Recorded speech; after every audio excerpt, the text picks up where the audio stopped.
नवंबर के लिए जारी की गई है। ये क्लास 8 की साइंस सब्जेक्ट से रिलेटेड वर्कशीट है। यहाँ बच्चे अपना नाम लिखेंगे और यहाँ अपने क्लास टीचर का नाम लिखेंगे। हमारा चैप्टर चल रहा है materials, metals and non metal, और आज हम पढ़ेंगे उसमें डिस्प्लेसमेंट रिएक्शन के बारे में। बच्चों, अगर डिस्प्लेसमेंट रिएक्शन को आपको आसान शब्दों में समझना हो तो डिस्प्लेसमेंट रिएक्शन को समझने के लिए हम ये समझ सकते हैं कि कोई एक चीज जो कि बहुत ताकतवर है, वह अपने ताकत और बल के यानी फोर्स के यूज से दूसरी कमजोर चीज को उसकी जगह से हटा दे। इस तरह के रिएक्शन को हम कहते हैं डिस्प्लेसमेंट रिएक्शन। आपने अक्सर देखा होगा कि जो ताकतवर चीज होती है या व्यक्ति होता है, वह अपने हिसाब से काम करता है और अपने चीजों को अपने हिसाब से एडजस्ट कर लेता है। सेम चीज यहाँ पे भी है बच्चों, साइंस में भी वही चीज है। तो चलिए देखते हैं, जानते हैं, समझते हैं कि worksheet 14 displacement reaction chapter materials, metals and non metals कैसे एक ताकतवर व्यक्ति को आपको डिस्प्लेसमेंट रिएक्शन के थ्रू समझाता है।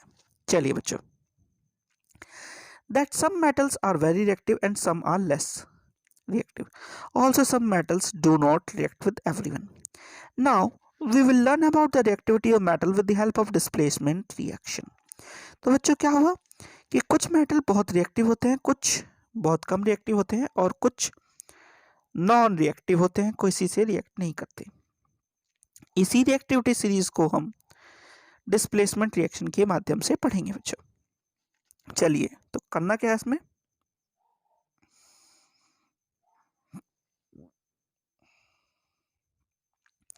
आपको करनी है एक एक्टिविटी। करना क्या है, एक एक्टिविटी करनी है जिसमें आपको 5 बीकर लेने हैं, उनमें लेबल करना है A B C D E। ठीक है बच्चों, अब उसमें हर किसी में 50 ml वाटर लेना है, हर किसी बीकर में बच्चों। अब करना क्या है, dissolve in each beaker a teaspoon full of each substances as given below. तो आपको करना क्या है कि इन बीकरों में ये जो सामान दिया गया है उसे डिजोल्व करना है बच्चों। जैसे कि बीकर ए में copper sulphate plus zinc granule, beaker B में copper sulphate plus iron nail, beaker C में zinc sulphate plus copper turning, beaker D में iron sulphate plus copper turnings और बीकर ई में zinc sulphate plus iron nail. ठीक है बच्चों, अब क्या करना है, keep the beaker undistributed for some time and record the observation after some time. तो बच्चों, आपको इसे थोड़ी देर के लिए ऐसे ही एज इट इज छोड़ देना है और थोड़ी देर बाद इसकी ऑब्जर्वेशन लेनी है। तो पहले ये कुछ इस तरह का दिखेगा और बाद में ये पहले कुछ इस तरह का दिखेगा, बाद में इस तरह का हो जाएगा। यानी कि ये पहले इस तरह का नॉर्मल दिख रहा है और जब इसे देखेंगे तो हम इसमें तो कोई चेंज नहीं होगा, इन दोनों में चेंज हो जाएगा बच्चों।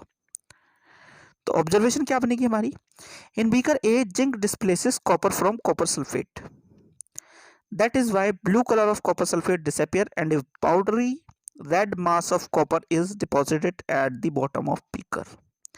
तो क्या हुआ बच्चों, यहाँ पे जिंक ने कॉपर को डिस्प्लेस कर दिया है ना।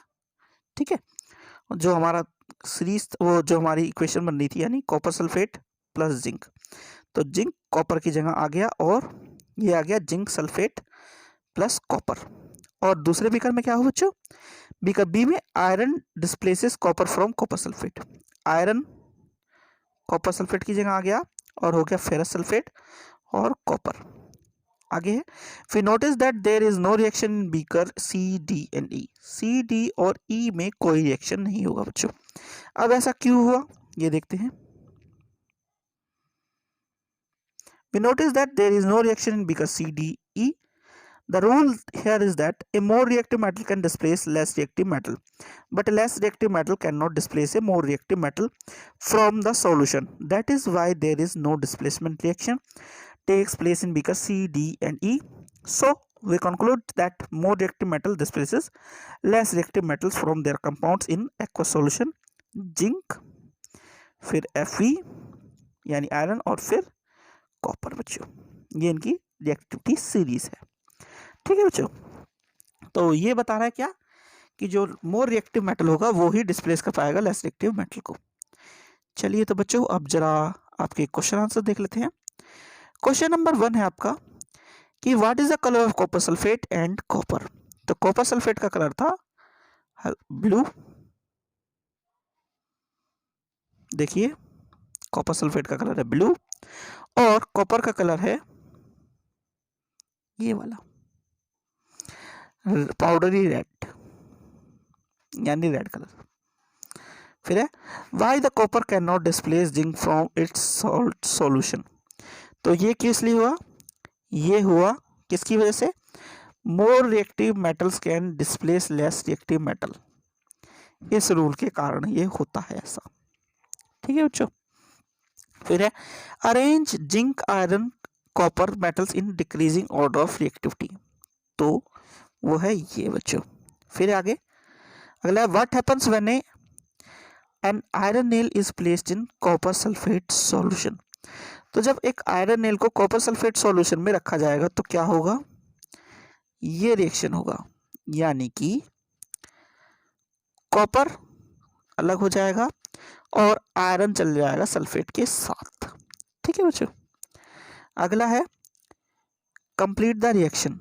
तो रिएक्शन क्या है, जिंक प्लस डैश बराबर zinc sulphate plus copper.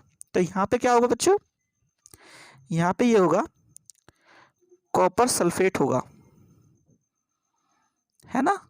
Copper sulphate में से कॉपर अलग निकल जाएगा और जिंक के साथ ये आ जाएगा सल्फेट, तो ये हो जाएगा जिंक सल्फेट। ठीक है बच्चों। तो बच्चों ये हो गई आपकी वर्कशीट कंप्लीट और वीडियो भी। आशा करता हूँ आपको वीडियो अच्छी लगी होगी। अगर वीडियो अच्छी लगी हो तो चैनल को सब्सक्राइब करें, वीडियो को लाइक करें, शेयर करें। Thank you.